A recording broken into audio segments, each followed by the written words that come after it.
এই কম্প্রেসারটা কেন আপনার ব্লাস্ট হলো? যারা নিত্য নতুন কাজ শিখতেছেন অবশ্যই আপনাদের অতি জরুরি, কারণ একটা কম্প্রেসার যখন ব্লাস্ট হয় তখন বিভিন্ন ধরনের দুর্ঘটনা হতে পারে। তো আমাদের সবসময় এই সমস্ত দুর্ঘটনা এড়িয়ে চলতে হবে, যেহেতু আমরা এসি টেকনিশিয়ান, কারণ দুর্ঘটনার কবলে আমাদেরকে পড়া যাবে না। আমাদের সব রকম তথ্য আমাদের জানতে হবে। তো আসলে একটা এসি ব্লাস্ট হওয়ার পিছনে একটা কারণ থাকে না, অনেকগুলা কারণেই আপনার এসি গুলা আপনার এই কম্প্রেসর থেকে ব্লাস্ট হয়, অথবা আপনার কন্ডেন্সার থেকে হতে পারে। তো এটা হলো একটা R22 কম্প্রেসর। তো এটার কিছু কারণ আমি আপনাদেরকে বলতেছি, যারা নিত্য নতুন কাজ শিখতেছেন মূলত তাদের জন্য। এছাড়াও যদি আপনাদের আয়ত্তের মাঝে মানে জানা থাকে তাহলে অবশ্যই কমেন্ট করে জানাবেন।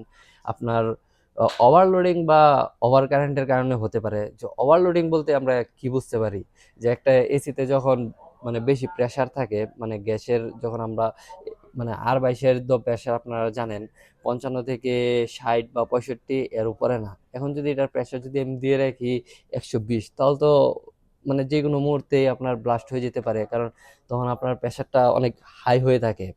এছাড়াও আপনাদের ইলেকট্রিক শর্ট সার্কিটের কারণে হতে পারে, বা আপনার ওভার প্রেসারের কারণে হতে পারে। যেমন আপনার নিম্নমানের তার যদি আমরা ব্যবহার করে থাকি, তাহলে আপনার এখান থেকে শর্ট সার্কিটের কারণে এই যে দেখুন টার্মিনালটা একদম উঠে গেছে। মানে এরপরে আপনার আরো কিছু কারণ রয়েছে, যেমন আপনার অনেক দুর্বল কম্প্রেসর বা অনেক পুরনো কম্প্রেসর। কারণ যখন আপনার প্রেসারে চলে কম্প্রেসরটা, তখন মানে এটার লোডটা আপনার নিতে পারে না। বা কন্ডেন্সার অনেক সময় মানে অনেক ময়লা থাকার কারণে কম্প্রেসর যখন অনেক পুরাতন হয়, মানে কন্ডেন্সার যখন আমরা এসি গুলা পরিষ্কার করি না, তখন আপনার কিন্তু মানে একটা প্রেসার পড়ে কম্প্রেসরের উপরে। এই সমস্ত কারণে আসলে এই সমস্যাগুলো হতে পারে।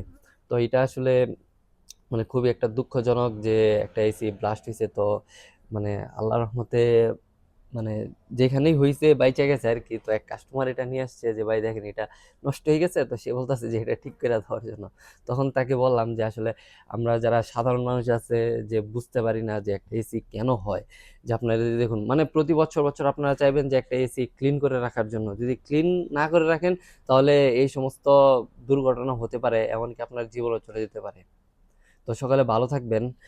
আমি ভিডিওগুলো লং করি না, কারণ লং ভিডিওগুলো মানুষ দেখতে চায় না, তো এই জন্য শর্ট ভিডিও ছাড়ি। এরপরে যদি আপনাদের অন্য কিছু জানার থাকে তাহলে অবশ্যই কমেন্ট করে জানাবেন।